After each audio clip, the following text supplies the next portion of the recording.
Hello everybody, I'm going to do a little reading today, and this one's going to be unconventional because I can't find my deck. It's buried somewhere in my stuff. So I'm going to use my Labyrinthios app, I think that's what it's called. Labyrinthos, and there's different custom spreads on there. It's been a minute since I've done a reading. I've been wanting to do one for a while, so I'm just going to do a virtual one here, and that'll be just as good. And as always, take what resonates and leave what doesn't. I feel like I want to tap into just some undercurrents of energies that I've been feeling and themes that I feel like I cannot be the only one going through whatever I'm going through. So yeah, you'll know if this is for you.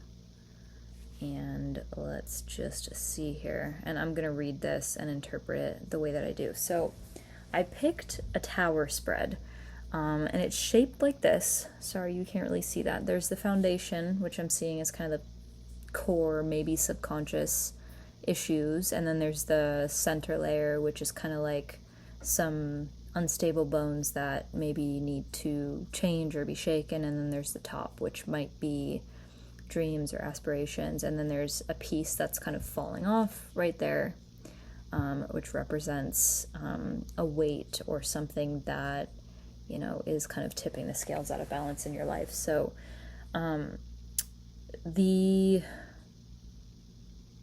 so this spread is making up its own definitions or whatever. It's already kind of pre-made, but I'm just going to read it the way that I would read it for creativity's sake.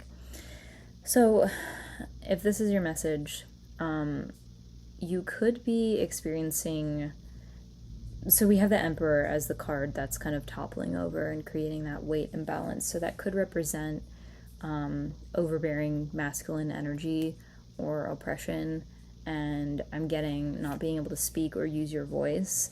I'm also getting institutions and being oppressed, not being able to speak, and I'm thinking of raising your hand in a class environment and speaking and getting humiliated, or some rules or structures or institutions. And institutions, by the way, can be literal physical institutions and buildings and whatever, and they can also be internal. We internalize institutions, and that's how I think we operate as a society. There's good to it, and then there can be, bad to it, because if we take on things that, tear us away from who we are and what nurtures us or whatever, that is not necessarily a good thing. There has to be balance. And in certain institutions, there's not room for a holistic kind of scope of who we are, what we are.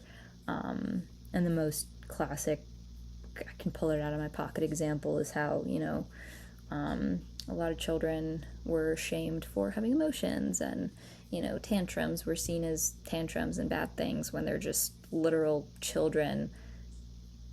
And the nature of a child is they don't know how to regulate their nervous system, so they're expressing it.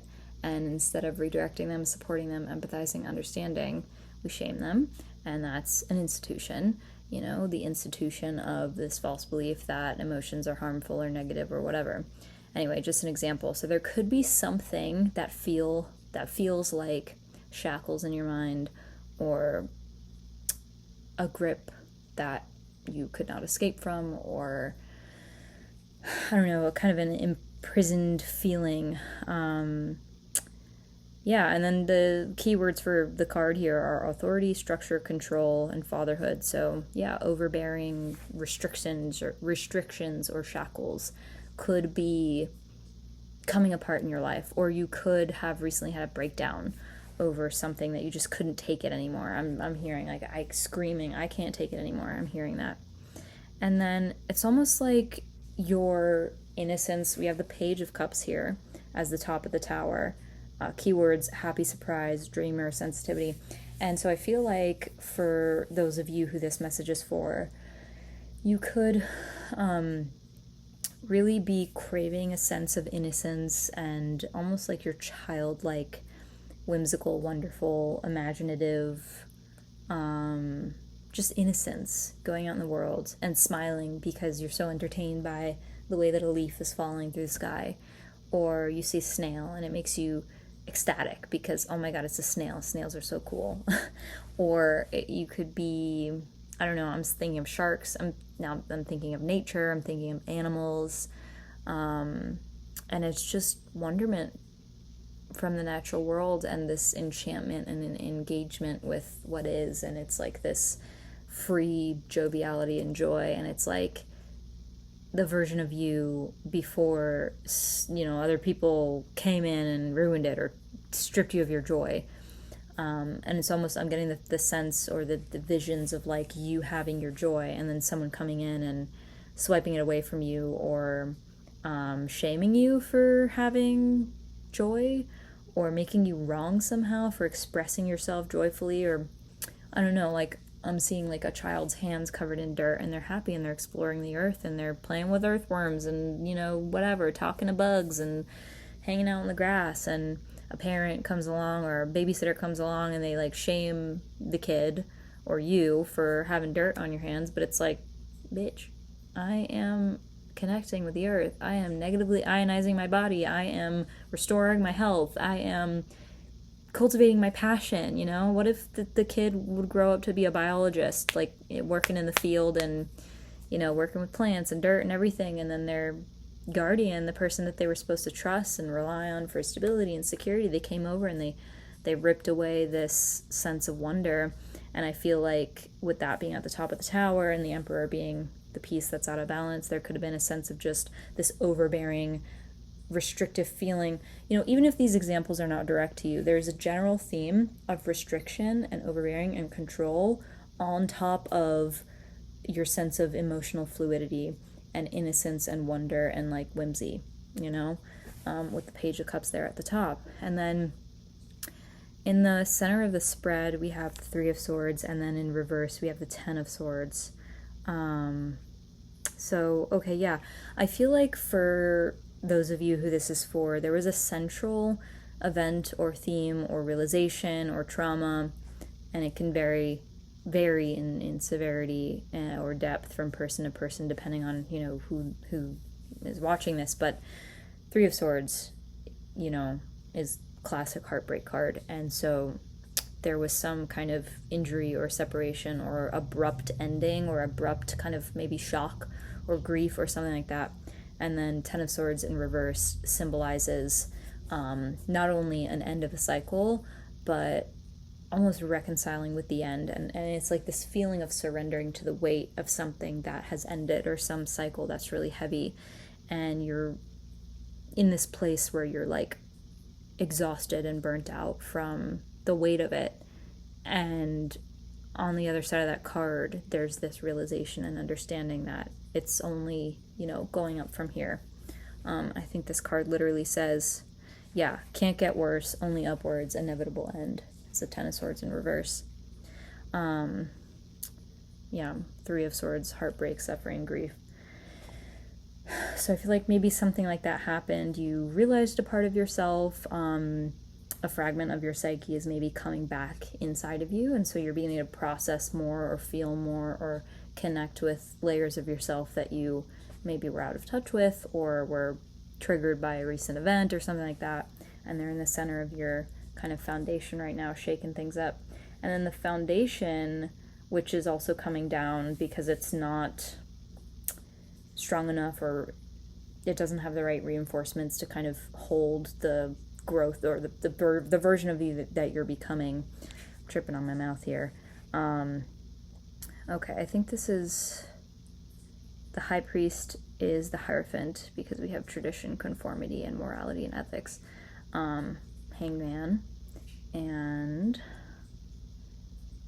Six of Swords reversed. So okay, you know what, this is really interesting, and this kind of ties into what I was seeing at the top with the Page of Cups and the Emperor here. So just like how in your conscious life you are aware of this, you could be having a breakdown. I don't know, what is that? Is it the peace sign? Yeah, it's the peace sign. Okay, great. So you could be going through something where presently you are having a breakdown or an emotional part of you is coming to a point where it's like you can't contain those waters anymore. And because you've been carrying this and feeling this for, I don't know, maybe your whole life or for so long, and you're getting to a point where you can't contain yourself the way you used to, or the way that your literal father or some authority figure or structure kind of expected you to, but you're breaking out of that and you're starting to feel maybe unstable or insecure because the waters are putting so much pressure behind rigid structures and control systems that don't work anymore. And so at the bottom of the tower right now, it's like you're kind of, it's whatever's happening right now, the heartbreak, the shock, the destruction, the shakeup, the grief, it is pointing towards your unconscious or subconscious foundations of life. And it's showing the deeply ingrained dogma, I want to say, or beliefs or ideas or traditions. Could also be religious because we have the Hierophant here. This could also relate to ancestral patterns, karma, baggage, whatever. And then with the Hanged Man as well, there is this almost feeling of, it's almost like in life you might feel like you're suspended and like nothing new is happening, or it's like you want to progress, you want to emote, you want to express, you want different circumstances, you want something new to come, but psychologically, unconsciously, you have this institution that has been deeply ingrained in you, so it's like kind of running the show in the background. And there is a part of you that is maybe terrified to branch out beyond the tradition or the expectations of your ancestry or your family. That's like, no, I don't want to go. I'd rather be suspended right now. So my opportunities, my dreams, my visions, the things that my heart is beating for, that I'm crying out for deep inside, that, is too deep and I can't even put words to it, or it's too deep to name. It's like those parts of you are being suppressed because of some deeply ingrained institutionalized beliefs that came from religion or dogma or family or ancestry or whatever. But whatever happened now is triggering that to make you realize what it is that's holding you back and what it is that you're afraid to confront. And you could literally be having nightmare dreams of ships sinking or floods or, I don't want to say like plane crashes or, scary, scary things, because subconsciously when you are breaking down the foundations of your literal belief system and your orientation towards the world, it's terrifying because it means unknown, it means new, it means confronting what doesn't work inside and inevitably outside as well.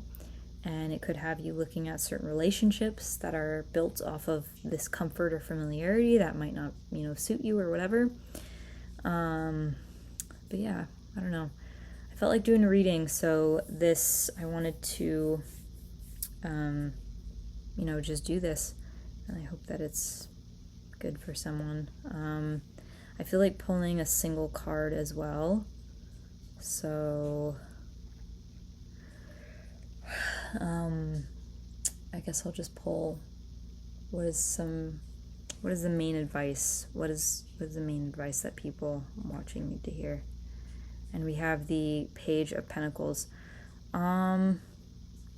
So I feel like, the energy here is just reflecting that things are kind of stalled right now, and it's kind of acknowledging that maybe you don't feel brave or ready to go pursue what it is that your soul is kind of asking for or longing for.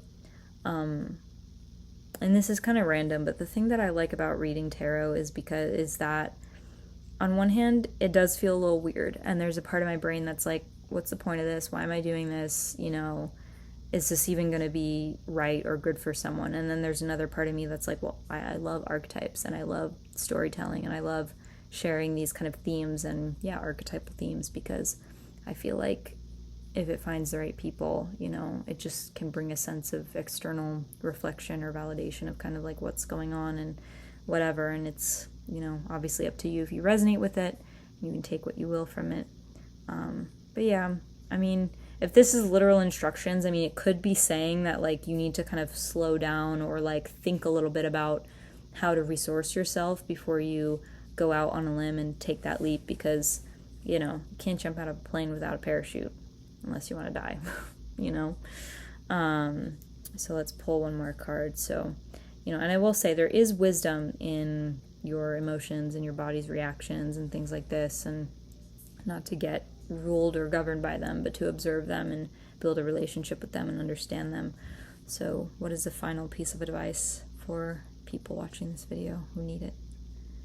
Okay, we have strength, which is beautiful.